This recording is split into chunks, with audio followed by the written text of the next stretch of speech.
Abbott آباد کا operation ہوا تھا، جس طرح سلالہ کے آپریشن ہوئے تھے، اور جس طرح اور زمینی کارروائیاں کی گئی تھی اور پھر ڈو بور کے تقاضے کیے گئے تھے، تو اس کے بعد اگر ہماری طرف سے کوئی یعنی کہ احتجاج نہیں ہوتا، کوئی ریزسٹنس نظر نہیں آتی، تو پھر ہمارا حشر یہی ہوگا. صحیح. تو یہ ہمارے لیے لمحہ فکریہ ہے. بالکل ٹھیک ہے نا.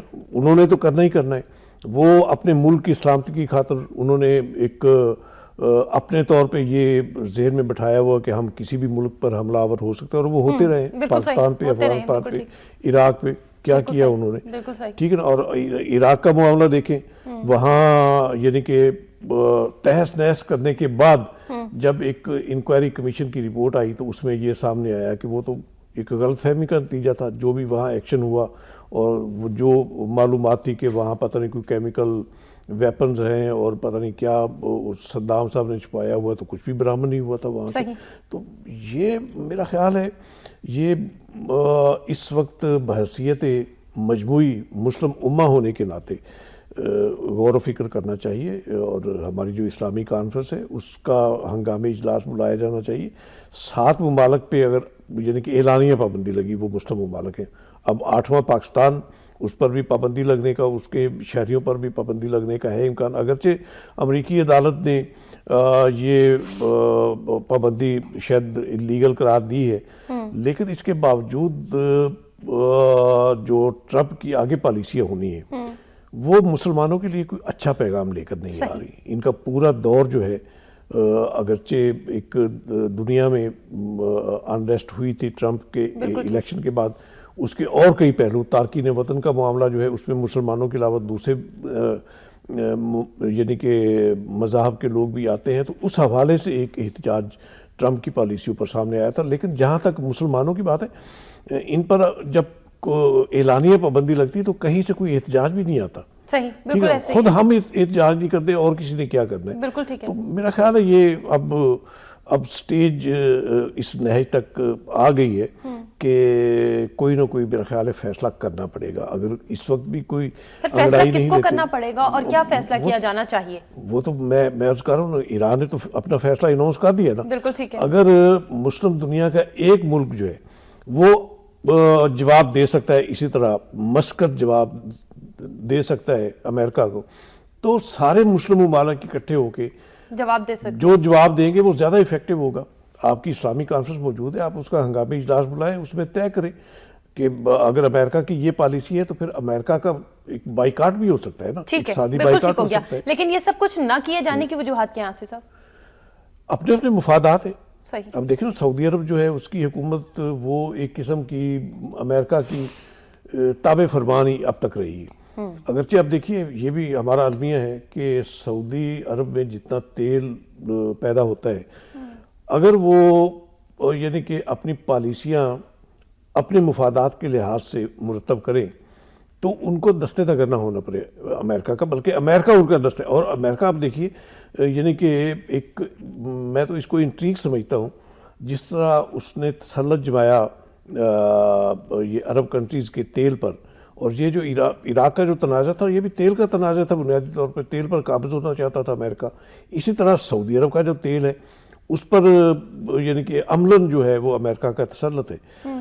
اگر مسلم کنٹریز جو ہیں اس وقت یعنی کہ مسلم ممالک میں قدرت نے جتنے وسائل دیے ہوئے ہیں، تیل ہے، کوئلہ ہے، دھاتیں ہیں اور بہت کچھ ہے، خزانے موجود ہے زیر زمین، تو ان کو اگر مسلم کنٹریز فہم و بصیرت سے اتحاد و یکجہتی کے تحت ان وسائل کو خود بروئے کار لانے کی کوئی اسٹریٹجی بنائے تو میرا خیال ہے انہیں کسی کے آگے کشکول لے کر جانے کی بھی ضرورت نہیں پڑے گی، بلکہ دوسرے جو ہیں وہ دستے نگر ہوں گے. ان کے اتنی دولت ہے، اتنے وسائل ہیں، تو تدبر کی ضرورت ہے جو اب تک نہیں ہے ہم میں.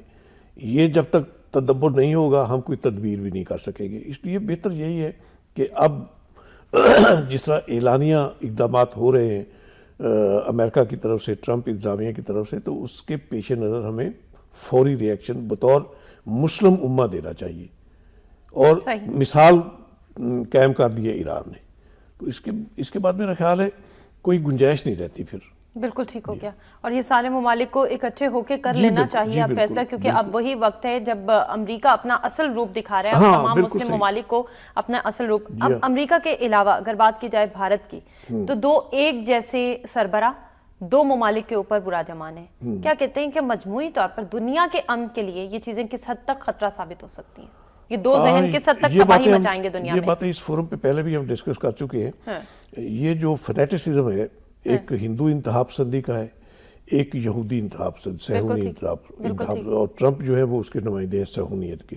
اور اس کے بعد دیکھیے نا، ٹرمپ کے آنے کے بعد جس طرح اسرائیل شیر ہوا ہے اور اس نے یہودی بستیاں مزید آباد کرنے کی حکمت عملی طے کی ہے، تو اس کے پیش نظر میرا خیال ہے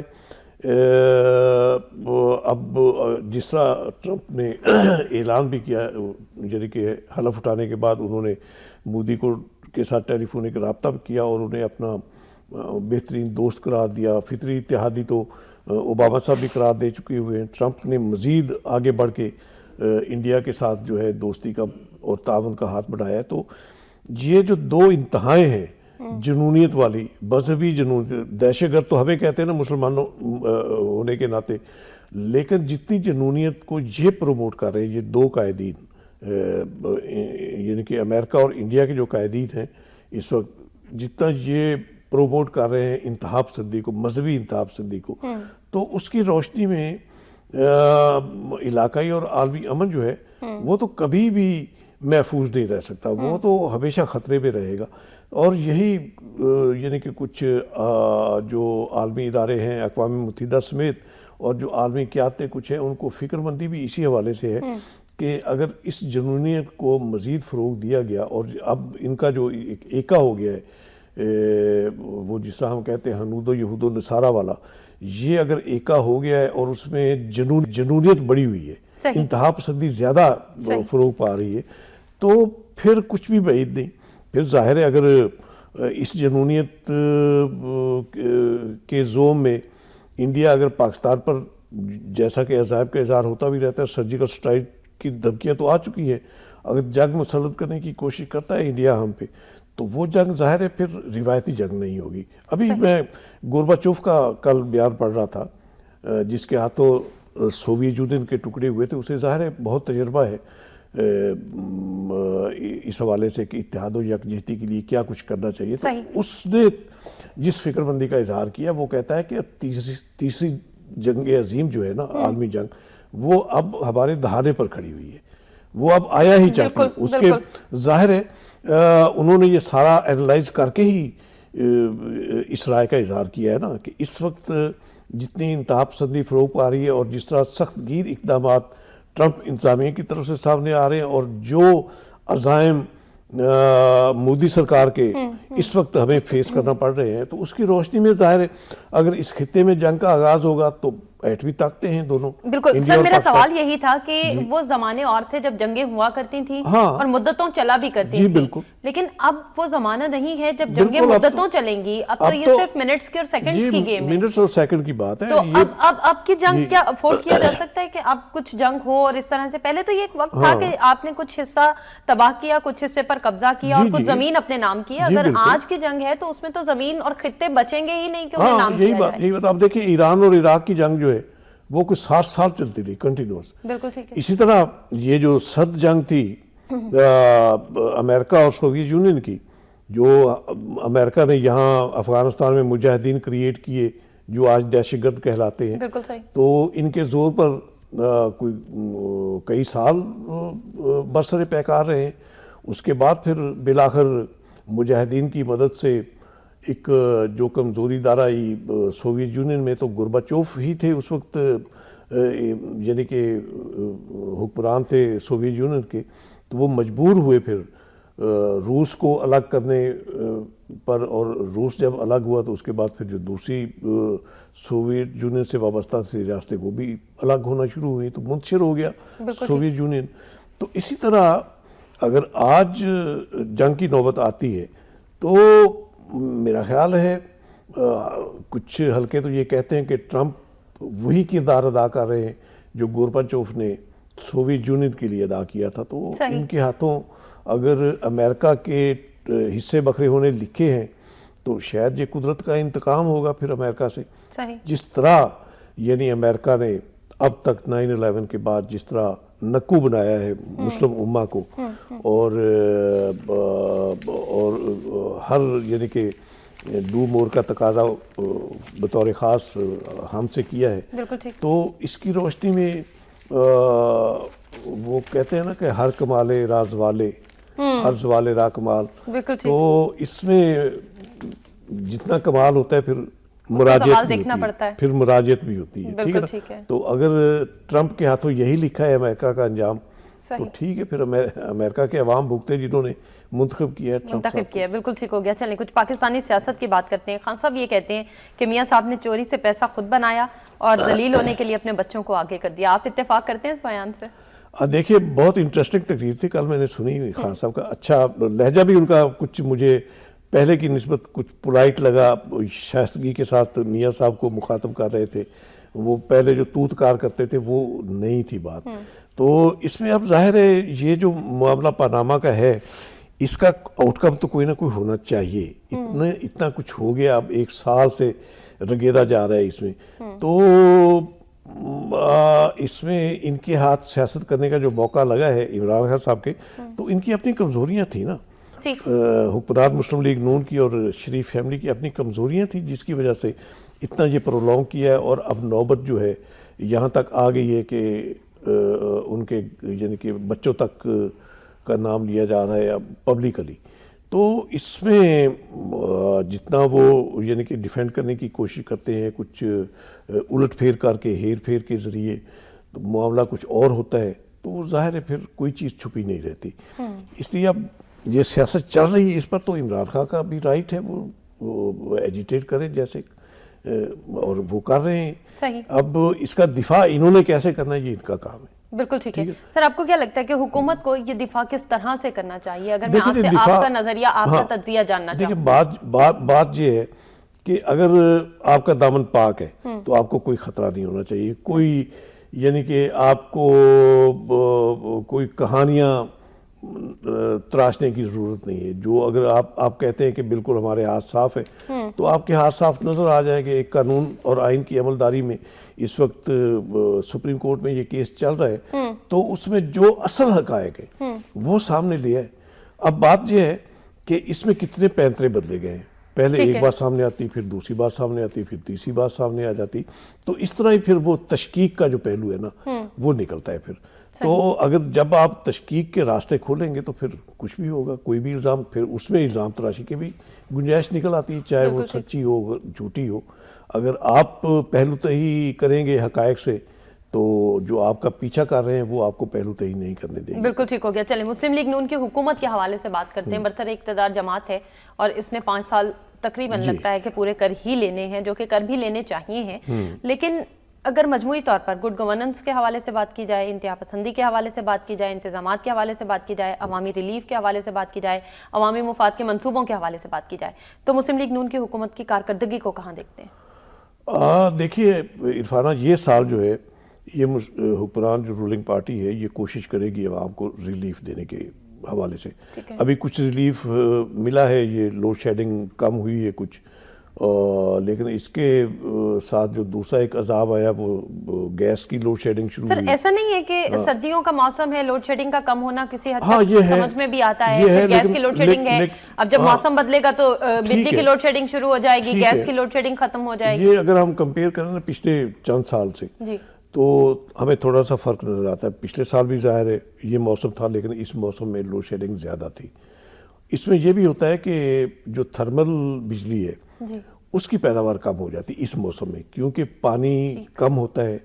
جو ہمارے ڈیمز ہیں 2, تربیلا اور منگلا ڈیم, ان میں پانی کی جب سطح نیچے جاتی ہے تو ان کی پیداوار جو ہے تھرمل بجلی ہے, ہائیڈل بجلی جو ہے اس کی پیداوار کم ہو جاتی ہے. تو پھر ظاہر ہے پھر اس سے پھر یقینی بات شارٹ فال ہوتا ہے. پھر اس کے باوجود اب یہ اگر کنٹرول کر رہے ہیں, کچھ بہتر ہوا ہے معاملہ. وہ تھرمل پاور پلانٹس جو ہیں کچھ اور نئے لگائے بھی, ابھی کل سائیوال میں بھی انہوں نے وہ کوئلے کا اعلان کیا ہے.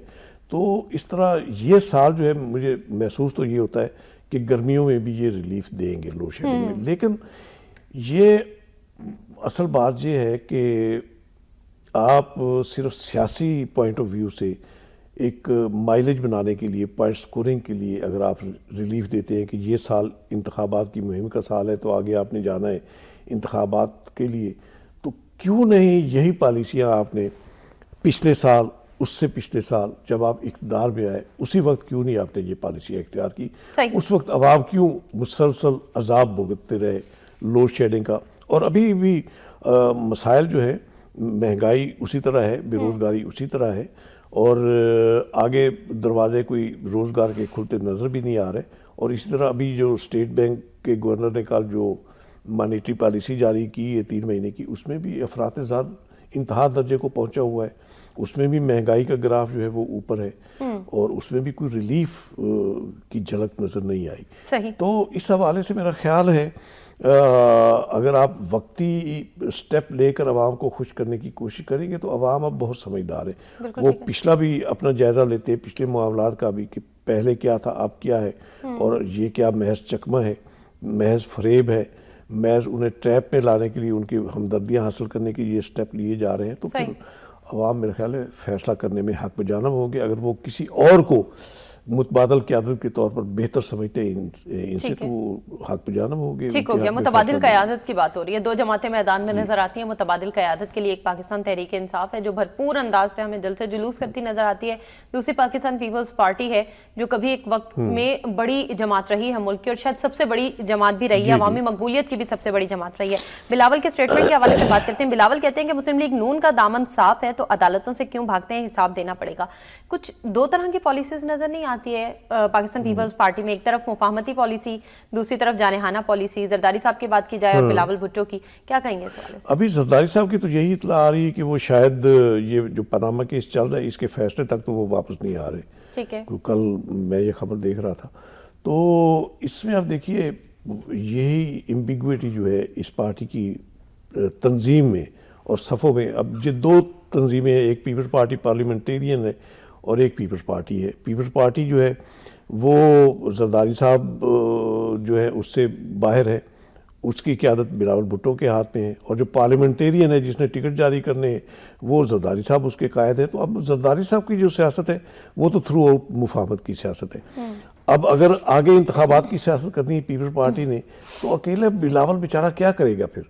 وہ بھٹوازم کو لے کر کہاں جائے گا جب پیچھے جو اصل پاور ہے جس نے ٹکٹ جاری کرنے ہیں، اور وہ ٹکٹ ظاہر ہے وہ جس طرح جاری ہوتے ہیں وہ سب کو پتہ ہے کتنے دھن دولت سمیٹا جاتا ہے پارٹی ٹکٹ کے پروسیس میں. اور اس میں صرف پیپلز پارٹی نہیں، ایون عمران خان صاحب کی پارٹی جو ہے اور مسلم لیگ نون جو ہے یہ سارے ٹکٹ فروخت کرتے ہیں. بالکل ٹھیک ہے. تو اس میں اگر آگے متبادل قیادت کی بات ہو رہی تھی تو ظاہر ہے رولنگ پارٹی کے سامنے 2 ہی پارٹیاں ہیں، اب تحریک انصاف اور پیپلز پارٹی ہے. تو پیپلز پارٹی اگر تنظیمی طور پر اپنے آپ کی صف بندی کر لیں تو آج بھی میں سمجھتا ہوں کہ اس میں گٹس ہیں. ایک وفاق کی علامت آج بھی پیپلز پارٹی اس طرح ہے کہ اس کی جو شاخیں ہیں، اس کی تنظیمیں جو ہیں وہ ملک کے 4 صوبے میں موجود ہیں، اور ایک صوبے میں ابھی تک برسر اقتدار بھی ہے وہ پارٹی. تو اس لیے اگر آپس میں یہ جو ہے ایک کوئی جوائنٹ اسٹریٹجی بنا لے باپ بیٹا، تو اور وہ اسٹریٹجی جو ہے وہ بھٹوازم پر بیس کرتی ہو، جو ان کا ایک پیپلز پارٹی کا جو ایک طرح امتیاز رہا ہے اس پر بیس کرتی ہوئی اگر یہ پالیسی بنا لے تو میرا خیال ہے آج بھی یہ چیلنج کر سکتے ہیں. ٹھیک ہو گیا. لیکن سر آپ کو لگتا ہے کہ آج کے دور میں یا آج کے وقت میں، کیونکہ اب کافی سال گزر چکے ہیں بلکہ کئی دہائیاں گزر چکی ہیں، آپ کو لگتا ہے کہ بھٹوازم کی پالیسی آج کے دور میں بھی کام کرے گی؟ کر سکتی ہے، کیوں نہیں کر سکتی. اچھا، وہ روٹی کپڑا اور مکان کے نعرے کے ساتھ واپس آنا، کیونکہ ابھی تک ملا ہی نہیں کسی کو. نہیں ملا لیکن اٹریکٹ آج بھی کرتا ہے. عوام تو آج بھی روٹی کپڑا مکان سے محروم ہے نا. ٹھیک ہے. تو اب اگر یہ دوبارہ نعرہ لگاتے ہیں کہ ہم دیتے ہیں روٹی کپڑا مکان، ٹھیک ہے نا، یہ بھی تو نعرے لگا کر ہی آتے رہے ہیں نا. عمران خان بھی تو نعرے لگا رہے ہیں. یہ بھی سہانے سپنے دکھا کے جو رولنگ پارٹی ہے، یہ پچھلے انتخابات میں جس طرح یہ پیپلز پارٹی کی قیادت کو حکمران اس وقت تھی تو جس طرح تنقید کا نشانہ بناتے تھے اور زرداری صاحب کو اس وقت صدر مملکت تھے زرداری، اور شہباز شریف صاحب انہیں سڑکوں پر گھسیٹنے کی بات کرتے تھے، پھر ان کے خلاف احتجاجی کیمپ بھی لگا کر بیٹھ گئے تھے، مہینہ ڈیڑھ مہینہ لگائے رکھا تھا انہوں نے.